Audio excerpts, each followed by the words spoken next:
When I arrived in New York, my greatest wish was to get lost in the crowd, dissolve in the noise of streets, and never look back again. My past had left wounds too deep, and I dreamed that this city, with its endless lights, would become my new beginning. My job at the architectural bureau consumed almost all of my time, but in the evenings I returned to my tiny apartment in Brooklyn, where silence was so loud I could hear my own heartbeat. One rainy evening, as I ran home to escape the cold streams, I saw him. A small dog with lost eyes sat by the entrance, trembling. He looked as lonely as I felt. Without thinking, I bent down and reached out my hand.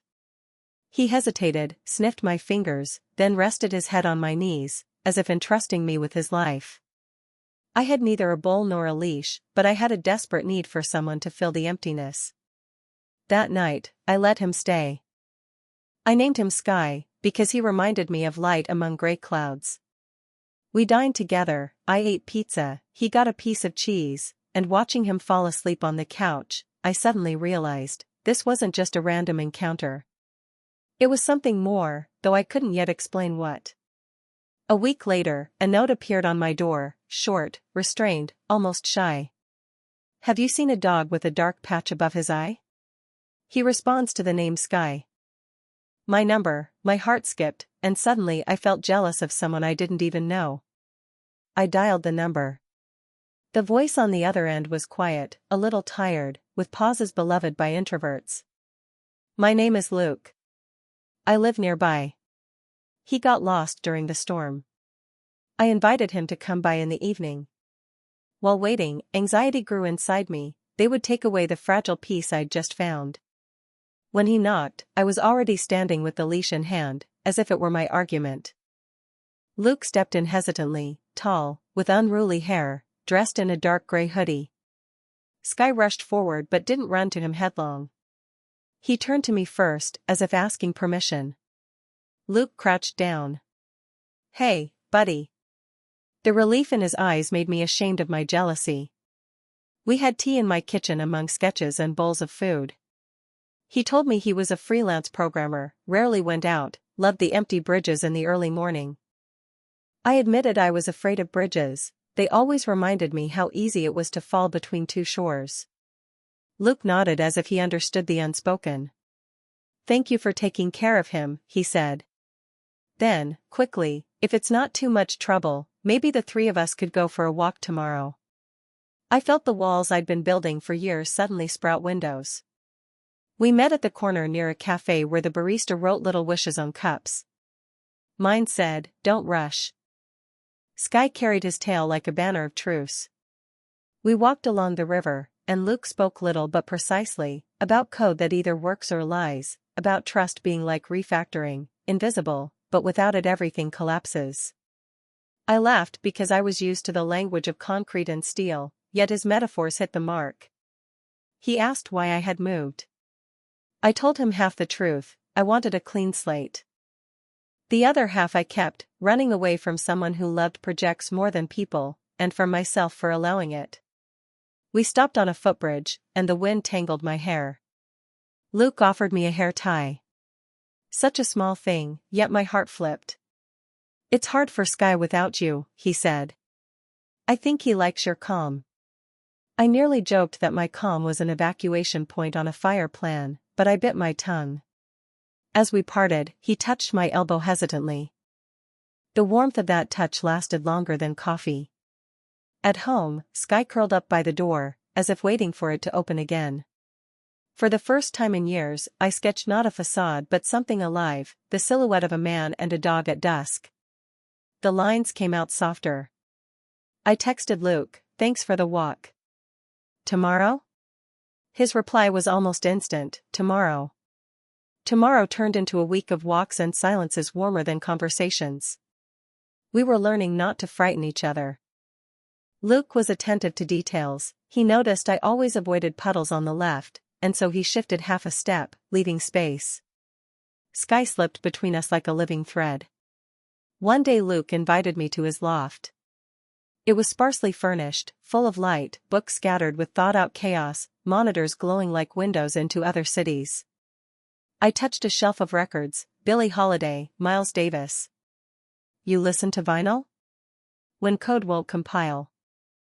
We played Holiday, her voice laying between us like a soft path. He showed me photos of Sky, a puppy with enormous paws, a mischievous teenager stealing socks. I laughed until guilt pressed inside. Hadn't I promised myself never to let anyone close again? As if reading my fear, Luke said quietly, "We can go slowly." That slowly held all my trembling. When I was leaving, thunder struck so hard Sky leapt and pushed his nose into my palm. I stayed another hour, waiting out the storm. As I left, Luke asked if I liked bridges, and instead of answering I asked him to teach me not to fear heights. Passion doesn't always arrive with fireworks. Sometimes it's a brush of shoulders, a gaze that doesn't demand explanations. We climbed to his rooftop to watch the sunset. The wind stung my cheeks, and I slipped into Luke's hoodie, which smelled of coffee and rain. He stood behind me, laid his hands on mine, and I felt myself being gathered piece by piece. "Tell me when to stop," he whispered. I turned and kissed him. Gently, but without retreat. Sky, as guardian of our fragile boundary, lay by the door pretending to sleep. That night we moved slowly. He listened to my breathing, I to his pauses, and for the first time I felt warmth inside the tight space of my own body. In the morning he made an omelette, and I left a sketch on his fridge, our rooftop, our dog, our shadows. As we descended the stairs, a neighbor gave us a sharp glance and muttered, "Nice couple." I smiled, yet something tugged painfully inside. So soon? At work I was assigned a new project, restoration of a historic building. My supervisor partnered me with another bureau, led by a woman with a perfectly straight hairstyle and a far too familiar air of control. Her name was Nora. And as it turned out, she knew Luke. "Small world," she said, watching me a little too long. I felt bridges rising again, but this time between the shores where jealousy lived. Nora entered our shared project like a sharp blade, cold, precise, dangerous. She studied the models but seemed to be weighing me. Luke once helped me with an app for visualization. We worked in the same co-working space, she remarked casually, too casually for something that tasted of history. I pretended it didn't sting, but inside everything shifted, like a frame trembling under vibration. That evening, I met Luke and Sky by the cafe. I wanted to stay silent, but honesty demanded words. "You know Nora?" "Yes." "She's demanding and talented." "Nothing more." A simple answer, but my imagination hit a wall. I forced a smile, though my hands went cold. Sky, sensing my mood, nudged his nose into my palm, reminding me that trust is born through skin, not suspicions. We walked to the river. I listened to water slapping against the piers, trying not to listen to myself. Luke spoke of his new release, sleepless nights, dreams of escaping to the mountains for a week.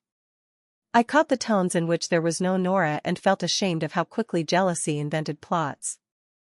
When we parted, he hugged me longer than usual. "If something bothers you, say it. I can take it." I nodded. But at home, alone with my sketchbook, my hand kept drawing an extra bridge, one leading to anxiety. And I didn't know how to dismantle it without an explosion. Morning began with an emergency call. A temporary support had cracked, I was needed on site. I rushed into a cab, pressing the phone to my ear, trying to cage my thoughts. At the site, the crew had already reinforced the span. The engineer wanted me to approve additional anchors. I worked with precision, ticking boxes, proud of my steadiness. When I returned to the office, Nora was sitting in my chair, leafing through my sketches. "Interesting. You have nerve. But be careful with risks," she said with a slight smile. I didn't get to answer. Luke appeared in the doorway with Sky. "I'm taking her to lunch." "It's an official kidnapping," he winked. Sky circled excitedly, pretending it was his plan. We ate noodles in the park. Luke compared code to relationships, change one small variable, and everything crashes. He looked at me. Trust works the same. I gazed at skyscraper reflections, remembering my old romance where I resisted the obvious for years. I thought love was endurance, but it turned out to be presence. I'm afraid my doubts will break us, I admitted. Then sleep on my shoulder until they pass, he said. That evening we watched an old film, Sky snored, and I fell asleep on Luke's chest, breathing finally even, the silence inside me no longer hostile. Silence ended with a message from Nora, tomorrow 7:30, extra investor meeting. Bring a new visualization. I wasn't ready. Luke offered help. We worked until midnight, I modeled facades, he optimized the scene to keep it from lagging.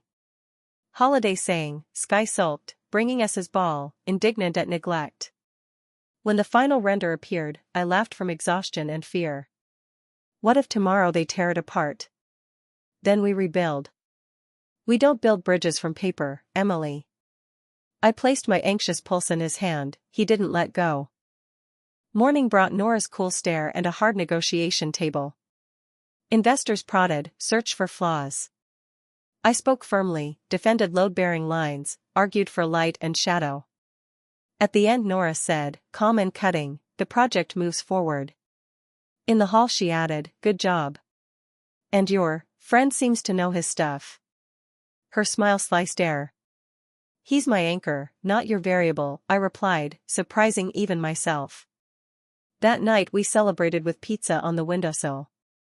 I held the warm box and thought how sometimes the simplest things become foundations, melted cheese, a shoulder, a dog guarding our perimeter from unnecessary thoughts. Jealousy doesn't ask permission. It arrives when you're washing a cup and see a message flash on a screen, Nora, dropping by tonight.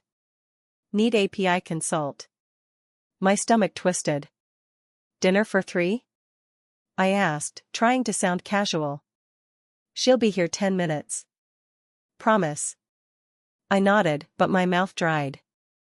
When Nora came, the air shifted temperature.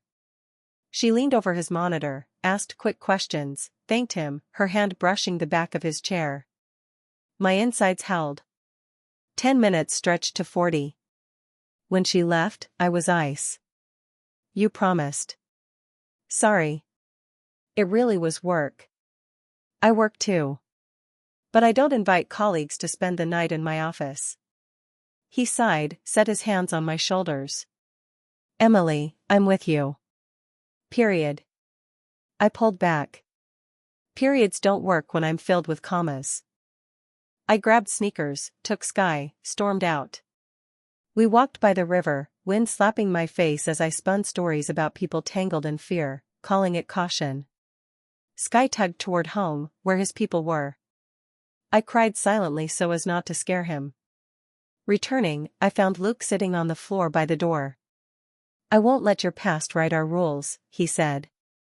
I stayed silent, for the first time unsure I could believe. My past didn't call, it wrote. My ex sent a photo of our unbuilt project, captioned, without you, it doesn't stand. Guilt disguised as compliment. Luke saw my face, took the letter, read, and calmly set it down. You owe nothing to someone who disrespected your boundaries, he said evenly. I burned, at my ex, at myself, at Luke for being right when I wanted to rage. We went to the roof of the historic building I was restoring. Evening stretched clear, city glittering like forgiveness. Teach me not to fear heights, I said. Luke extended his hand. Breathe with me. We stood at the parapet, my heart pounding like a jackhammer. Looking down, I thought, fear is also a bridge, if you walk slowly, it holds. I get jealous because I'm sure I'll be abandoned first, I whispered. I'm here. I'm not leaving. And if I fall, I'll fall with you, into something real. His smile was warmer than August asphalt. Sky placed paws on my knees, yawning theatrically, making us laugh. For the first time, laughter stitched our fractures. I went home with the sense that one of my inner bridges had finally become load-bearing. Yet somewhere, a red light still glowed, check again. Autumn in New York always arrives unnoticed. Yesterday the heat still pressed on my shoulders, and today the air already smelled of pumpkin lattes, trees reflected yellow in shop windows, and the city seemed softer. Luke, Sky, and I created a new ritual. After work we met in a small park near the bridge, he brought me coffee, I brought apple pie, and Sky pulled us both along, his energy too big for the narrow paths. These evenings felt like more than habit. Yet inside me lived a fear that it could all vanish as suddenly as it appeared. One evening Luke asked, almost casually, "Have you ever thought of staying here forever? Not as a runaway, but as a woman building her life?" His words sliced through me. I answered evasively, saying I wasn't ready to think that far ahead. He nodded, but I saw a shadow pass through his eyes. At home, we argued over something petty, his shoes cluttering the entry, my forgetting dinner. Small things, but inside me they grew into proof of how fragile we were. We went to bed turned back to back. Only sky lay between us, sighing heavily, as though trying to glue our cracks together with the warmth of his body. The next day, Nora's invitation arrived, an architectural exhibition. I didn't want to go but knew it was part of the job. The evening was cold. I wore a black coat that made me look like my own shadow. The hall glittered with champagne glasses and architectural models under spotlights. Nora approached in a sleek dress, her gaze as sharp as a blade. "You came alone?" "Pity. Luke always loved these events," she said, leaning slightly toward me. Her words hit like shards. Before I could reply, he appeared. Luke. My Luke. In jeans and a sweater, he looked almost out of place among polished suits, yet his presence melted something inside me. "You're here?" I whispered. "I don't want you to feel alone among these people," he answered. It should have comforted me, and it did, but when my eyes met Nora's, her smile was sly, predatory. Jealousy coiled in me like a snake ready to strike. After the exhibition, we walked the dark streets together. My fingers trembled, but I reached for his hand. The silence between us was taut. Finally, I broke it. "Were you and Nora ever together?" He stopped, surprise flashing across his face, followed by weariness. "No. We worked on a few projects. She wanted more, but I didn't." Relief should have washed over me, but instead jealousy erupted, as if her wanting alone was enough to collapse us. "Are you sure?" I whispered. "Emily, look at me. I'm here. What else do you need?" I wanted to say trust, but the word stuck in my throat. At my building, I unlocked the door. He touched my face gently. "I'm with you. Remember that." I nodded, but inside, doubt still churned like storm water. That night I lay awake, listening to skies breathing and wondering why love always demanded such constant battle. Our days became a pendulum, tenderness and laughter one moment, silence and suspicion the next. I buried myself in work, sketching late into the night though no one asked for extra designs. Luke coded beside me, his monitors glowing cold light. Sometimes our eyes met, and we smiled, yet I still felt the fracture between us. One evening he said quietly, "I think about the future. About a home. About us. Are you ready?" His words warmed me, but panic stirred immediately. I smiled, hoping it would be enough. He smiled back, yet I saw the shadow return. He wanted more than I was ready to give, and that mismatch terrified me more than any outside threat. I could draw bridges on paper, but in real life I feared to step onto them. My silence weighed heavier than words. The day of the project presentation arrived quickly. The hall filled with investors, architects, journalists. My heart pounded so loudly I thought the microphone might catch it. Nora sat in the front row, arms crossed, her eyes like ice. But when I began speaking, I saw only Luke. He sat slightly to the side, unnoticed by most, but his gaze held me, like supports holding an arch. The words flowed, I explained every detail, showed calculations, argued for light and shadow. When I finished, the hall applauded. I bowed, and Luke's eyes glowed with pride. Afterward, Nora approached. Her smile was sharp. "Congratulations.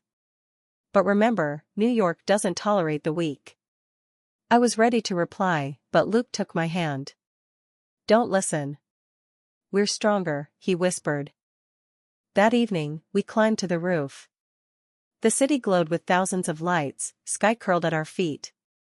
I realized I wasn't just holding sketches, I was holding someone's heart. And for the first time, I thought I might be ready not to let it go. After the presentation, things should have been easier. But New York doesn't know the word rest. Each day brought new tasks, new calls, new deadlines. I came home exhausted, and Luke spent longer and longer hours behind his laptop.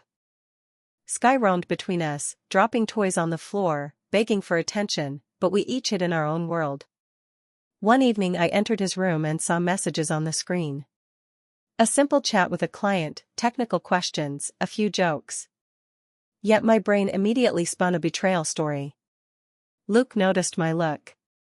"Do you trust me?" he asked calmly. I said yes, but inside something cracked, like a beam under too much weight.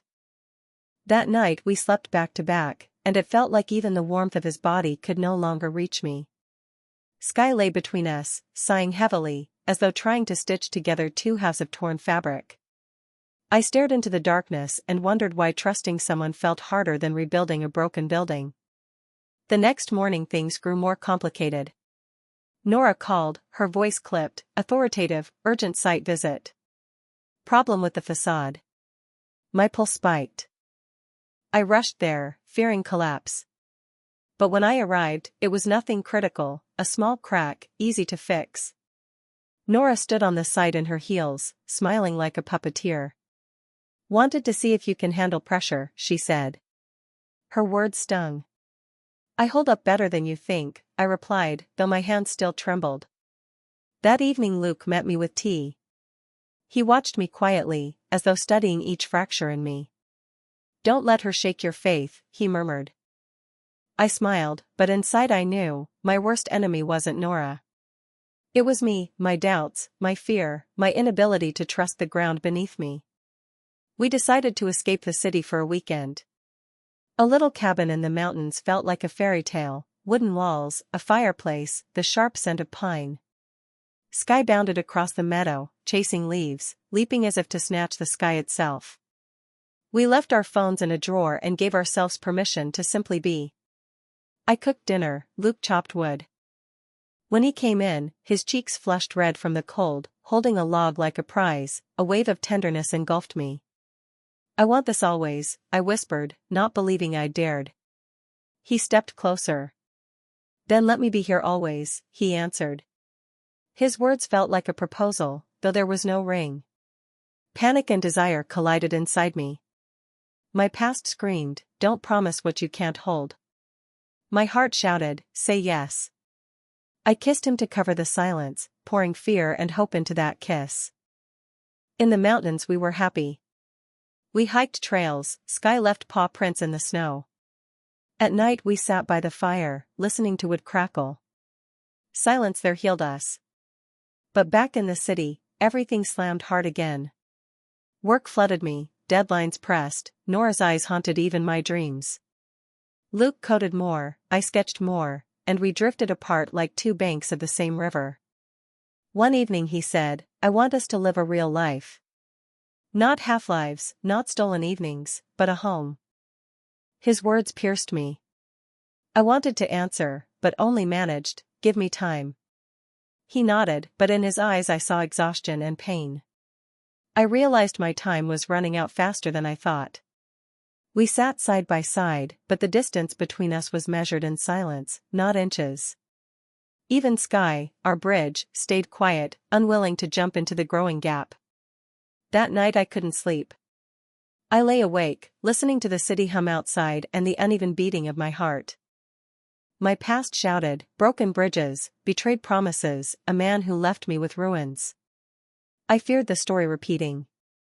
But when I turned and saw Luke sleeping, hair mussed, face tired yet calm, I felt something different. He was waiting. Waiting for me, for my choice. The city's hum seemed to whisper, "Will you run, or will you build?" Sky lifted his head as if hearing my thoughts, then pressed closer. I reached for Luke's hand and whispered for the first time, "I'm scared, but I want to try." He didn't stir, or pretended not to.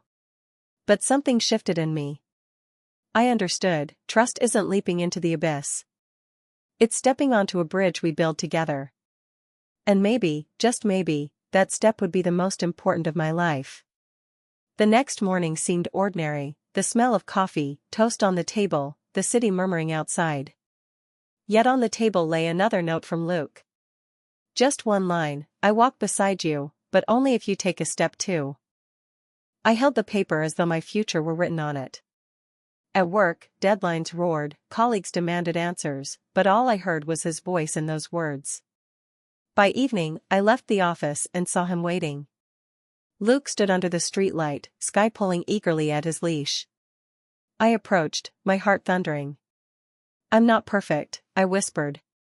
I can break apart at any moment. Luke looked at me steadily, scanning my cracks. Neither am I. But together we can be stronger. His hand brushed mine, and that touch was the answer I'd been afraid to speak aloud. Winter struck fast. Snow piled on streets, buses slid on icy corners, people buried themselves in scarves. We moved into a new apartment, still smelling of fresh paint, floors creaking under every step, windows opening to the Brooklyn Bridge. I sketched directly on the walls, laughing that I was turning them into my gallery. Luke joked that we were running an artist residency. Sky explored every corner, paw prints on the brand new parquet. We bickered over small things, his laptop on my desk, my drawings scattered on the kitchen counter, but we reconciled under Billie Holiday's voice spinning from the record player. One evening Luke handed me a small box. Inside was a silver key engraved, "Our Home." No pressure, no promises, he said softly. Just one step forward. I took the key, and in that moment it was more than metal. It was trust, heavy in my palm, whole and fragile all at once. But new walls couldn't protect us from old shadows. One evening I overheard him on the phone. Nora's voice, too confident, too familiar. I couldn't make out the words, yet it was enough for jealousy to ignite. You still work with her? I asked later. Only professionally. You know that, he replied. I nodded, though my chest burned. That night I lay awake listening to his steady breathing, wondering why fear of losing him gnawed so deeply. Why my past dictated every rule. In the morning, my eyes fell on the key with its engraving. It felt heavier than my doubts. I realized my fight wasn't with Nora, or Luke, but with myself. I had to battle ghosts, not people. Only then could this love stand. We went to his parents' home for Christmas. A small town where neighbors greeted each other by name. His mother hugged me instantly, his father shook my hand with a grip that felt like acceptance. Sky became the children's hero, bounding across yards, tail wagging like a banner. I watched Luke play with his nephew and warmth flooded me. He'll be a great father, his sister whispered, and tears stung my eyes. That night, by the fireplace, he asked, Emily, are you ready to go further with me? Not someday. Now. His eyes held no demand, only hope. I drew a deep breath and, for the first time, said the words aloud, yes. I'm ready. He wrapped me in his arms so tightly my fear crumbled into ash. New York greeted us in the new year with fireworks bursting overhead, laughter echoing through streets, strangers kissing at midnight. We stood on the roof of our apartment, Sky barking at the sky, trying to catch the explosions of light. I leaned into Luke, and though millions surrounded us, it felt like only we existed. We built our bridge, he whispered. I looked down at the river of headlights flowing, skyscrapers glowing, and knew he was right. Our bridge wasn't made of steel or stone. It was trust, slowly layered, tested, rebuilt. It was love that began the night a dog laid his head in my lap. Now we walked together, Luke, Sky, and me. And for the first time I no longer feared heights. Because I knew if I fell, it would only be into his arms.